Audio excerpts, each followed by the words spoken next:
Ayan guys, pinakuha ko lang naman na bread kahapon. Ito oh, expired pala siya kahapon nung 18. So hindi ko napansin kahapon. Sayang naman no. Buti na lang kamo maliit lang yung binili ko. Sayang naman kung malaki. So mapupunta lang ito kay Do.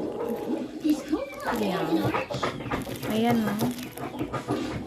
Tapos alam nyo guys, yung pinaglagyan pa ng mga items ko kahapon na binili. Yung ano, yung carton ng wings, yung pinaglalagyan ng mga powder o kaya sabon. Kaya parang medyo nabisit si Kulugo kagabi. Hindi ko rin kasi napansin kahapon paglagay nila doon kasi nga 'di ba malayo naman ako sa nagbabag. Sa naglalagay noon. So ayan.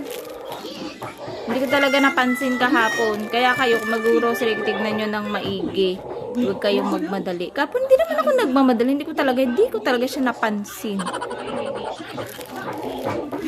Pero medyo maiba na rin yung amoy niya. Kasi nga, expired na siya today. So, 19 ngayon.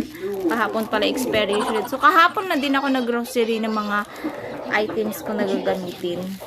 Mga kailangan namin dito sa bahay. So, ayan! Ganun lang. Share lang ako ng aking sa loobin.